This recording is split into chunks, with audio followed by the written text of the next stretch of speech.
Hi, I'm Deb. I'm an alcoholic. I have experience with these steps as they're laid out with the help of 3 sponsors and the grace of God. I am working 10, 11, and 12 on a daily basis, and I have finished my amends.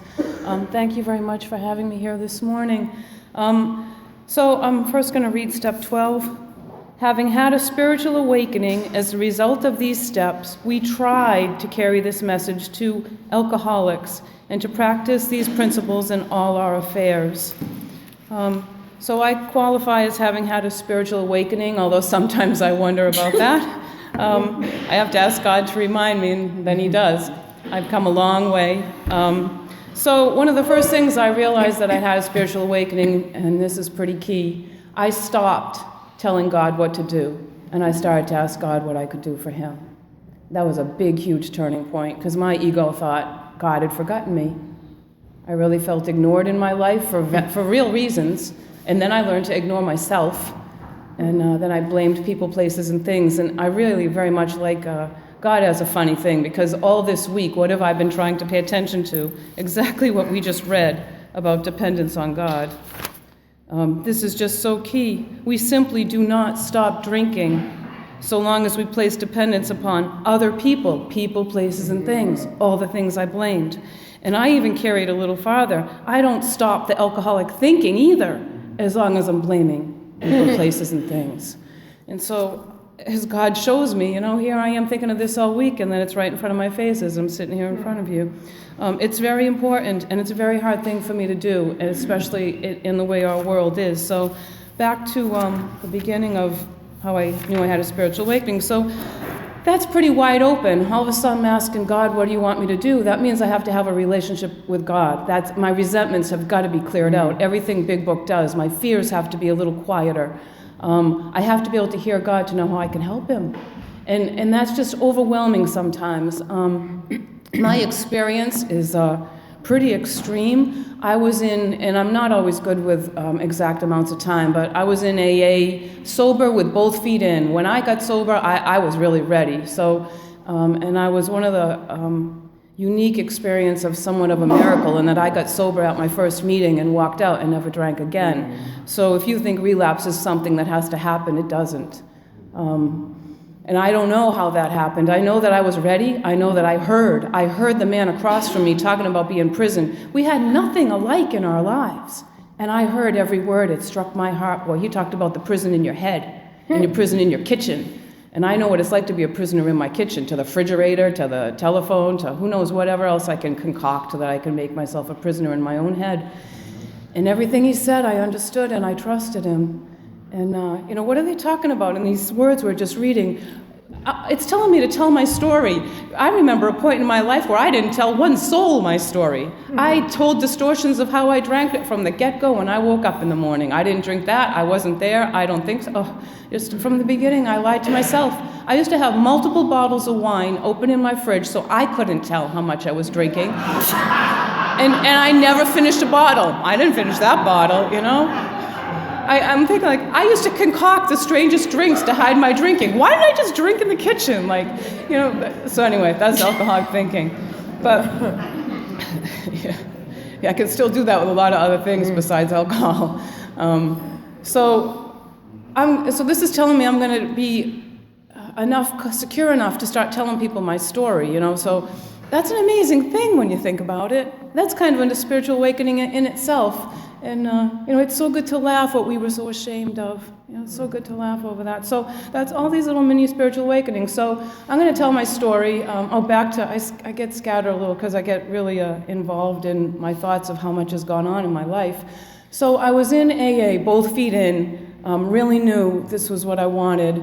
And I was around for maybe 8 years. I really thoroughly had the Hazelton 12-step book. I went to that step meeting every Friday night, and And I thought I was doing the steps because I was reading them. I really thoroughly thought I was thinking about them so much, and I never got the action part. It's not on purpose. And I'm a very action-oriented person. Sometimes I can't sit still, I got to do this, you wouldn't look at me and say, boy, she's a procrastinator, And yet I didn't get it. And I didn't sponsor anyone. That was my point.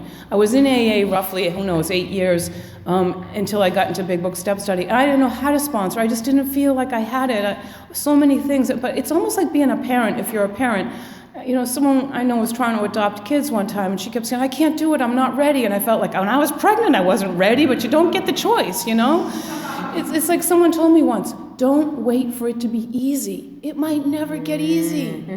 I got in another program that way. She looked at me, she goes, it might never be easy, Deb, just go. And that's kind of like sponsoring. But the difference is, in all those years, I was kind of trying to do it on my own still. I hadn't yet gotten to the point where I could break that barrier and tell people the truth, the real deep truth. And Big Book gave me the way, It got me exactly how to talk about my resentments, how to talk about my fear. And the sex inventory gave me a whole new world of something I wouldn't even have uttered in my whole life. And then you find yourself sitting at a table talking about it. And that's real trust in God, To go from that chair to this chair and sponsor in itself is a huge trust in God. I shake so much, I still shake when I speak. I just you got to trust God, because that's how you get sober. So that's what they're saying in here. Like when I think about God's will, after I finish all the work, God's will is that I sponsor. And I used to tell that to sponsees. My God, it felt so bad after we finished all this work, and I'm not sponsoring yet, they'd say to me, I'm like, that's God's will. Am I doing God's will? I say that a lot. God's will, what's your will? Well, part of it is God's will, I think, is that I sponsor. Mm-hmm. So I better go through these pages. They're giving us a huge amount of chapter pages here on, because that was how do you sponsor? I don't know. It starts to talk about this, but part of it is we just heard the word available. I am now available. But that's overwhelming. How do you decide who to say yes to, who to say no to?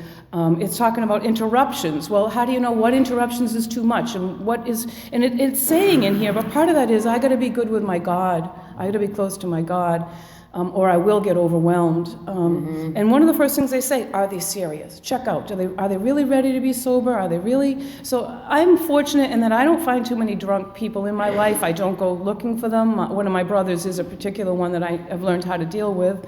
God bless him. He's been here in these halls.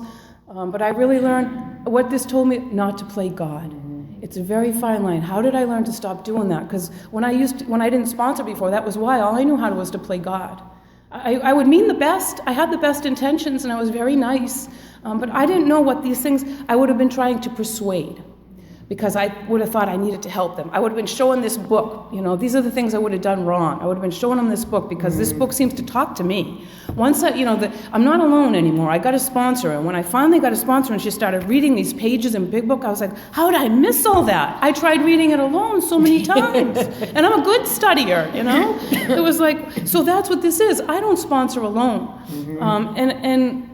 and I have to learn that God has a place for these people, and it may not be with me. So let them go. It's not a reflection of whether I'm good or bad. It's not a reflection of my program. Let them go drink more.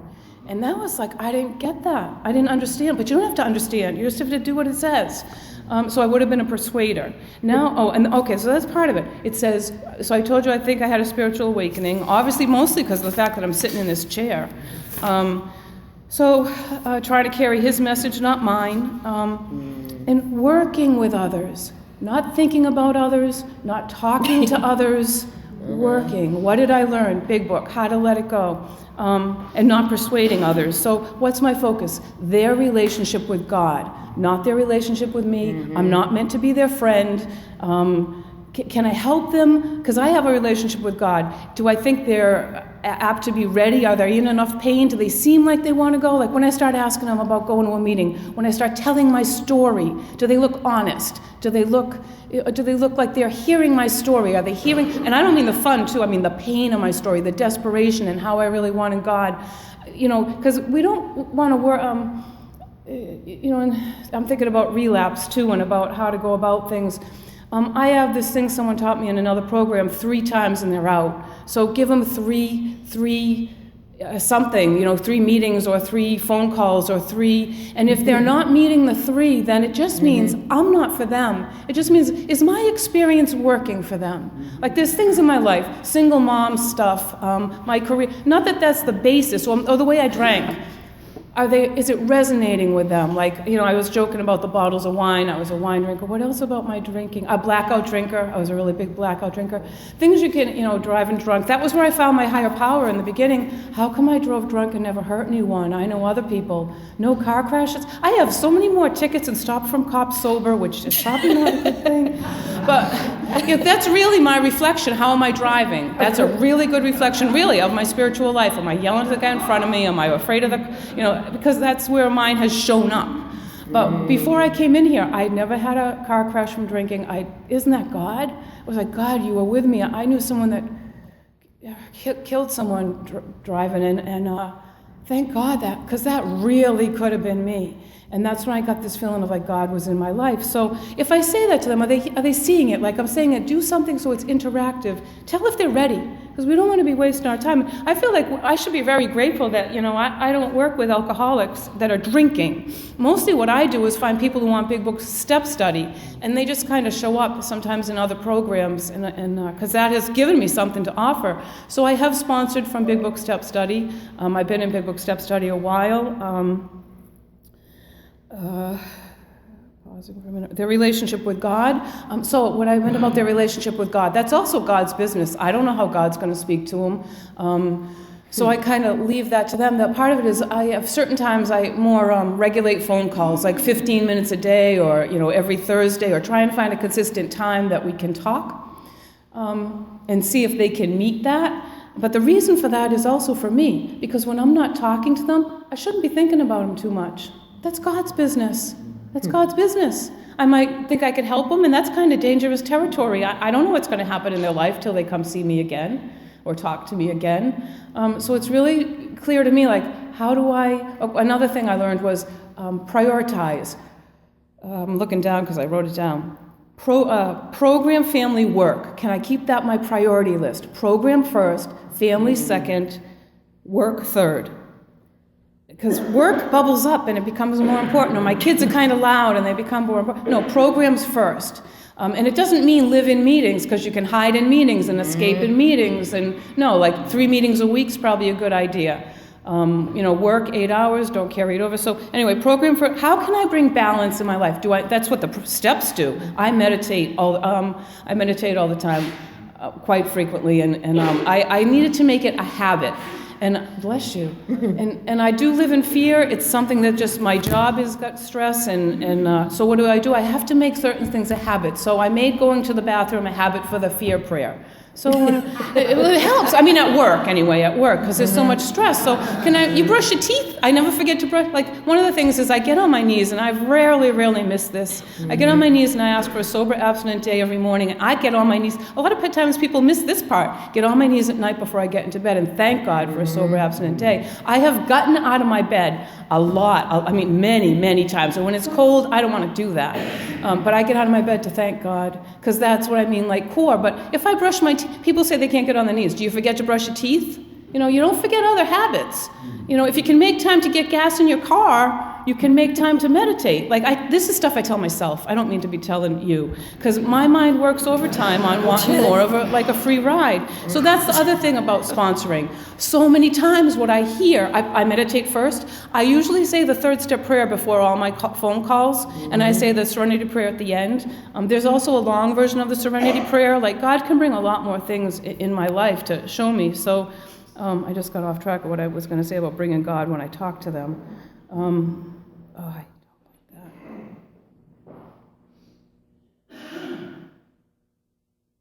that. I lost my train of thought, so I'll move on to interruptions.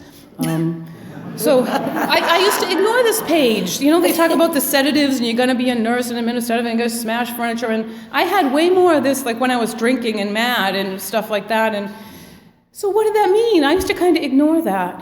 What it meant was interruptions. And I am such a person of I get my list in the morning and I think I'm going to follow that list, and I'm at work and okay, so how do I get God in these places where I'm blind that I haven't let him? How can I be available in places where I'm not sure I'm supposed to be? So there's certain things personally that God's shown me. This page is full of things. Do I really allow interruptions in my life? Because that's God. I didn't. Because I was doing a good thing. I thought my meetings, that's my meeting. How do I tell my kid? There's a fine line. Sometimes my kid is more important than a meeting. That's a fine line, and I really need to be meditating and have my no residue resentments, because I still get resentments. God brings us into sponsoring is fearful. God, as I grow, God puts me in other fear situations. I need to know what to do with all that. And even with these interruptions, like they're talking about that can make me change, because I don't know how to react to unplanned situations.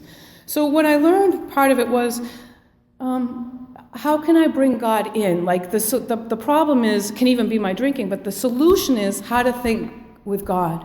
How to think with love. Can I think about myself with love? Can I think about these people with love? I probably would have walked past a lot of people in the past thinking, oh, they're so drunk, they'll never get sober. Because that was my own thoughts about myself. Who am I to judge who's going to get sober and who's not? Who's hearing the message and who's not. So all of these interruptions can be about small things. So a long time ago, I said, all right, God, if I get a program call at work, and there can be needy sponsees where I have trouble saying no. That's a fundamental problem I have, saying no to food, saying no to alcohol, saying no to people. So how do I know whether I should be answered? So I said, God, if someone calls me at work and it's a program call, a serious one, not I'll take it and I'll make it quick, and you can God, show me that that's okay. And the funny thing happened.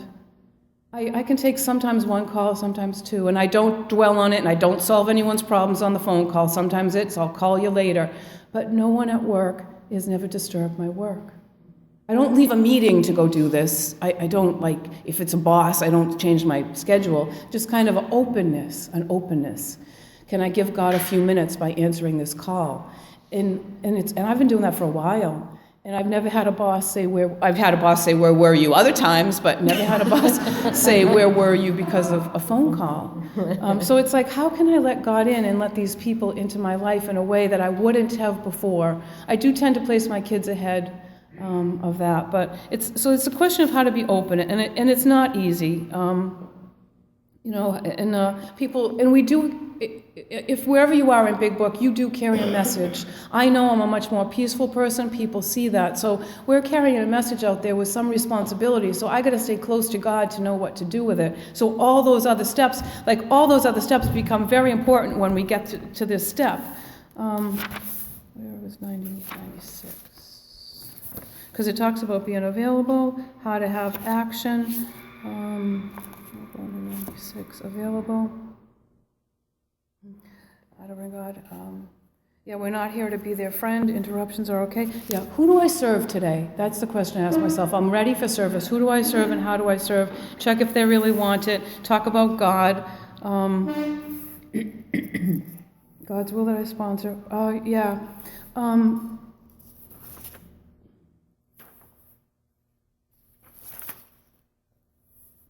I'm pausing because I used to make other people my God. Now it's about God separate. So my sponsee has to find a way for doing that for themselves, and I really can't help them along that line in a lot of ways.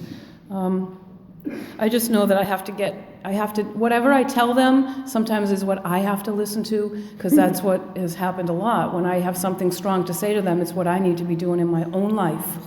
And so why else to have sponsees? It's a good reminder. It's a good reminder where I came from when I was in torture with alcohol. It's a good reminder where I have been when I'm in torture with my thinking. It's a way of compassion that I never had, because I can be more compassionate with my sponsees than I can be with myself. Mm-hmm. And if I can make time for my sponsees, I can make time for myself. And those are places where I had gaps. Everything I've ever told them is something I needed to hear. The last thing I want to say about this step, because it's how I work with my sponsees is not my security. My security still has to come from God. And on page 102, keep on the firing line of life. And with these motives, my intention is really still about God and my relationship with God. And God will keep you unharmed. And that was the main reason I drank, for a sense of safety. And so now where do I get it? By working with others. We're an altruistic society, and it's about my spiritual development. Working with others is key, and the way to do it is in these steps. And the final thing is on page 181. It's really the only page I have memorized. At the bottom it says, your Heavenly Father will never let you down. And that's what I wanted, where these are like guarantees. But it says your Heavenly Father will never let you down if you work as hard as you did as you chased a drink.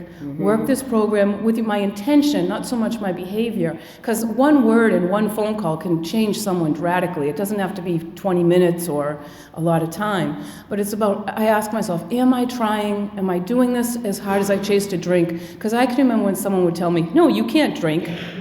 I could find alcohol. You know, I don't know where God, you know, if God give me abundant alcohol, which would seem to happen in my life, God can give me abundant time. You know, I can find enough time. God can rearrange things in a way that works if I trust Him. So God bless you wherever you are. Please, we need more people finishing their work. Wherever you are, that's where you are. Don't let talk of working with others scare you. You will be in a different place when you get there. So thank you very much.